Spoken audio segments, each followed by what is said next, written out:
Nioh 2 has a lot of bosses, but who is the most dangerous? Let's find out, but how do we know what dangerous is? The way I see it, the one who beats you the most is the most dangerous. I counted every time the bosses have beat me, and now it's time to see how they all stack up. This is the Wrecklist for Nioh 2. Who would have thought that the least dangerous boss in Nioh 2 would be none other than William, the main character from the first game. But I guess it makes sense when you realize that this version of William doesn't even use sloth. And if you've seen my Nioh boss ranking, you already know how useless I was before I discovered this legendary spell. Turns out, I wasn't the only one struggling without sloth.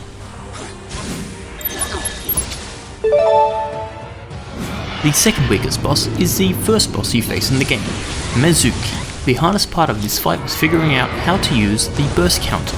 This fight also taught me the importance of getting Dark Realm resistance, because your stamina is basically non-existent here.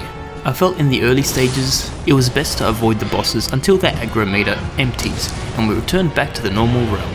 Eventually we get a burst counter in and spam attack and get Mizuki's health all the way down.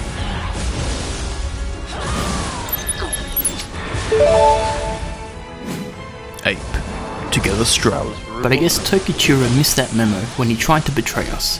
Only looking out for himself, he just proved that without us, old mate is completely useless in a fight. Goodbye Tokichiro, I guess this is the end of your journey. That's the end of old. Just kidding, look who's back for round 2. He gets a bit beefier in the sequel fight, but still not good enough to take us down. Tokichiro 0, Big Man Phones 2.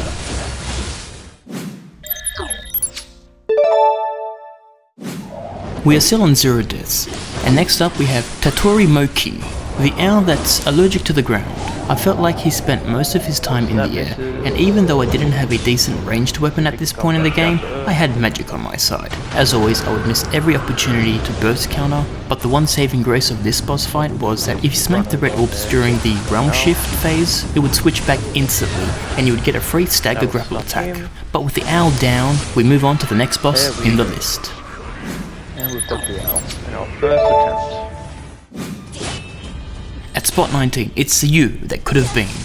Their Dark Realm shift phase can be pretty brutal, so I spent most of my time running around until he cooled off. And once that happened, I was on the offensive. Bombs away and away we go with Scythe. There we go.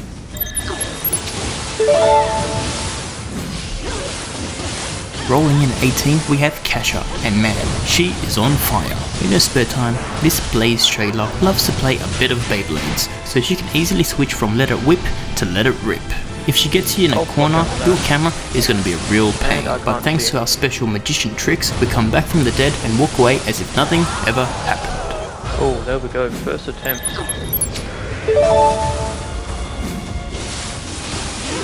And finally, the last boss that we beat on our first attempt is the last boss of the game, Otakemaru. This boss was a real test of endurance. He just kept going on and on and on.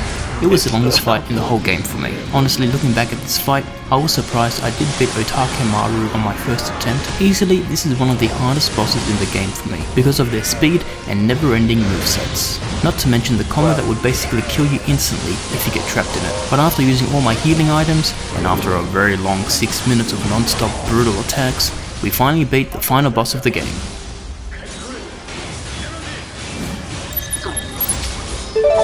Still somehow faster than After 10 bosses, we finally died to one, and unfortunately, it was Aquaman, aka Hachisuka Koroku. I say unfortunately because when we teamed up in some of the missions, he absolutely sucked. He would always be hiding away in some corner, too scared to help out in the fight. But I guess now it makes sense why he never helped out. He was secretly saving all his energy just so he could stab me in the back. Never trust Aquaman.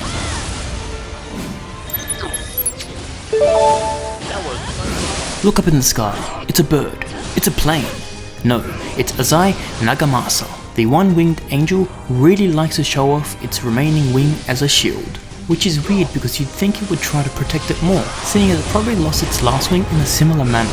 Ranged magic attacks work pretty well against it, but I guess that would make sense. Lightning is always strong against things in the sky.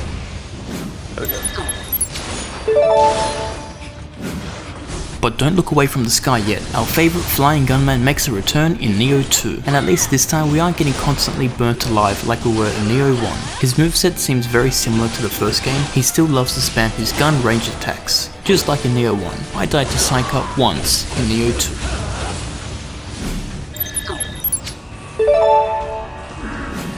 2. And now at spot 13 we have the coolest boss design of Nioh 2, if you pardon the pun. Magara Nioh Taka is a one-armed warrior with the biggest sword I've ever seen. Trapped in an icy lair, his attacks are chilling. Even with Sloth, this guy was fast. He will whip out his long-range ground-slicing slice if you stay too far away from him, so it's best to stay in close and more importantly to his rear. There we go.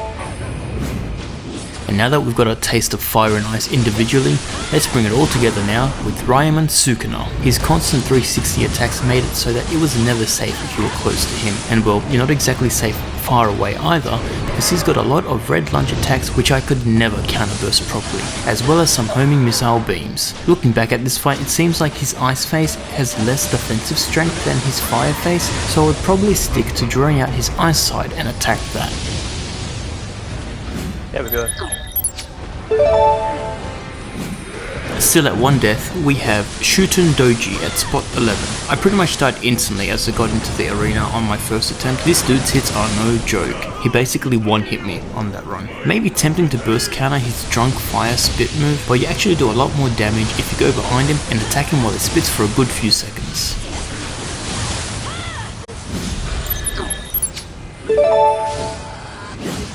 We have now reached the top 10, and Madae Toshie takes the 10th spot. The arena is pretty small. The first time I battled him, I got stuck in a corner and he kept spamming attacks until I died. It was pretty pathetic, but I learned that you could do the same to him as well. And well, if you're a magic user, you definitely want to take advantage of trapping him. He was so fast, I'm pretty sure he dodged 90% of the magic I tried to use on him. I'm just glad he didn't have a demon phase, because I can guarantee I wouldn't have had the stamina to avoid all those combos. Man, was very fast. And the worst boss from Nioh 1 makes an unfortunate return in Nioh 2. But I guess this time we're facing her in the winter because she looks like a woolly sock more than a hydra snake. Definitely not as bad as the first game though. You don't have 7 heads attacking you all at once. It's nice that they decide to take turns and mostly only fight in pairs. But just like last time, the fight really does test your endurance, as it feels like the fight was never going to end. But from 11 deaths in Nioh 1 to 1 death in Nioh 2, I consider that a pretty good improvement on my part. Alright, squirrel, bring it. We are still on 1 death, and the 8th most dangerous boss in Nioh 2 is the wind squirrel Kamaitachi. The fight was pretty tricky. The squirrel is some sort of speed demon, plus he loves to hang up high on the trees where you can't reach him. Even though I had a decent collection of bombs ready to be thrown, he would be so fast and jump out of the way before they even landed. I did like that you were able to stop the tornadoes by hiding behind trees. I definitely abused that as much as possible.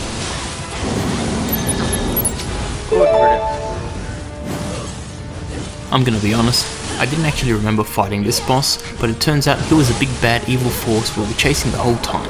I guess he just wasn't as memorable as our good friend Kelly. Seeing as he was able to clone himself multiple times and absolutely annihilate me, Kashin Koji takes 7th spot with 1 death.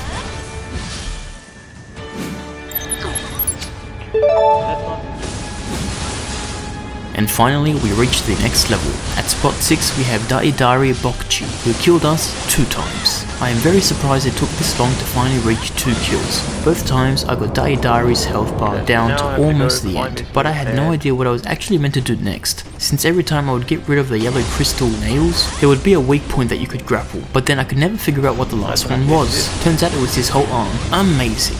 I definitely did not enjoy this fight. Alright. As we enter the top 5, the deaths jump up massively again. This time we are on 3, and the one to take that honor is the bull spider thing called Gayuki. The hardest part of this fight was that it was so hard to aim at his body parts because he would always just be jumping around. I also don't think I landed a single burst counter on his bull rush attack, which is very fitting and on brand for me as always.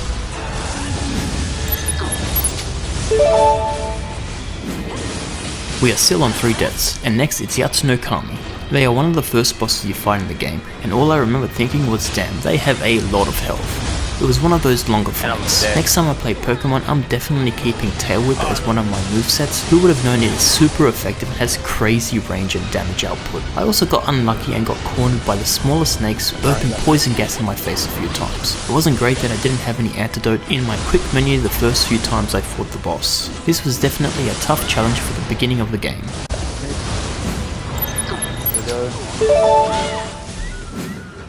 And now we have reached the top 3, but we are still on 3 deaths. The third most dangerous boss in Nioh 2 has one of the worst eyebrow designs I've ever seen, but what's worse is that he just keeps blocking all my moves. I could never get any decent hits in. Towards the end of the fight, I just tried to farm that one move that left him slightly open long enough for me to do one hit and slowly chip away at his health bar.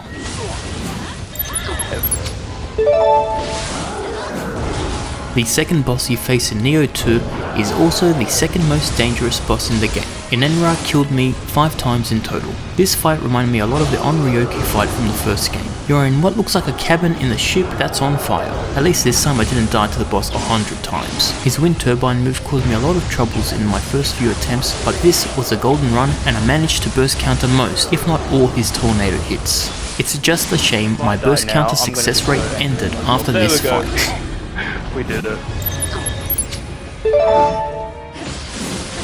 Standing on top of the mountain with 8 kills, we have Shibata Katsui. This mid-game boss was definitely a bump up in difficulty for me. I really hated the down on all fours and crawl with his axe move. The floor would end up being covered in fire and I had no idea how to actually stop him without being hit. The demon phase was so brutal. I don't know how anyone takes him on without using sloth. His combos felt never ending and he would pounce all over the arena in the blink of an eye. But somehow I withstood the flames, and with that we come to the end of the Wrecklist of Nioh 2. Did your playthrough look similar to mine? Let me know in the comments who wrecked you the most. We did it. We finally did it. But now we've reached everyone's favourite segment, the stats that nobody asked for. In total, I died 217 times in Nioh 2. 34 of those came from the bosses, and with 24 bosses in the game, that brings us to a kill-death ratio of 0.71, which is a new record. Congratulations to me! And if you made it this far, you might enjoy this next video, but be quick, time's running out.